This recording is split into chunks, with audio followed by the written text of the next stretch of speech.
Welcome to Admissions and 15 Adventures. Do you recognize this adventure? Jaja,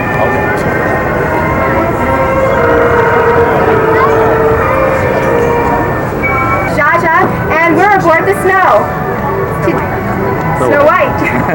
Today we're going to take a miniature trip through fairy tales, which have been recreated from some of Walt Disney's most famous motion picture classics.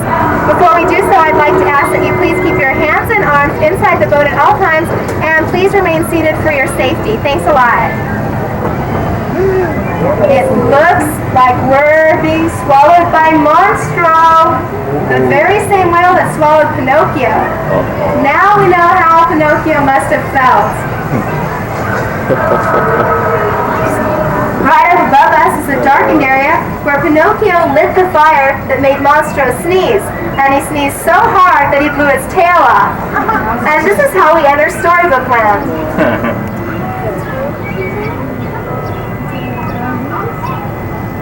Coming up on our left, you'll be able to see the cave of the Big Bad Wolf. And over on the right is the village of the Three Little Pigs. First we have the home of straw, in the middle of sticks, and up on the hill is the Piggy's home made of wolf-proof bricks.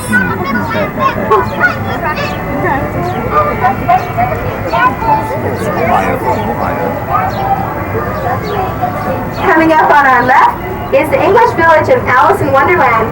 First, on the water's edge, you see where Alice used to daydream. Right there in the back corner is Alice's home with a thatched roof.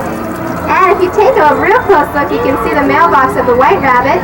And behind that is the burrow where the rabbit went. And Alice followed that rabbit all the way to Wonderland.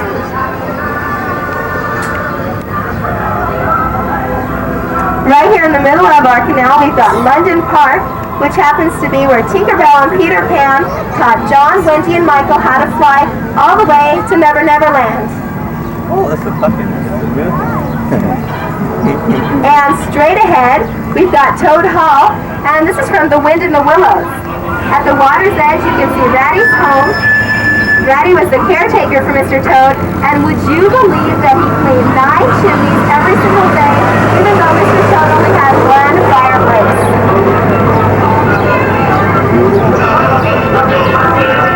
Which can take you on a one-way trip from Fantasyland to Tomorrowland, and it can just give you an excellent...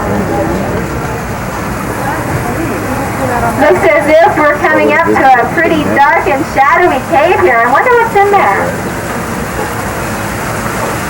We're now entering the very same cave where the evil queen went looking for Snow White with the poison apple.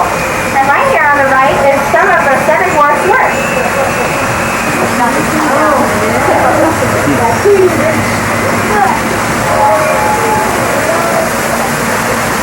As we round the bend on the right, you'll be able to see Snow White's cottage, and right behind that is the mine where the Seven Dwarfs worked all day long.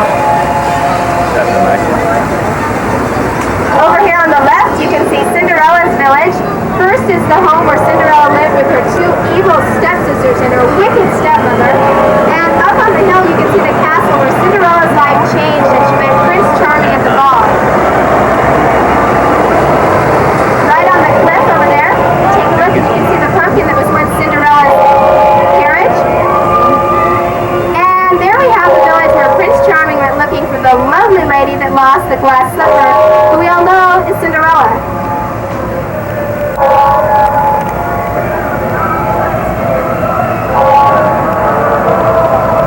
Once again on our right, we've got Toad Hall, and this time you can see the mole's home.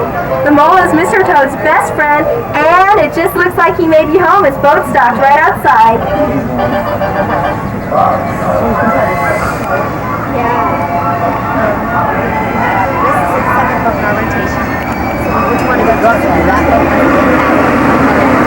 On the left, out of the train,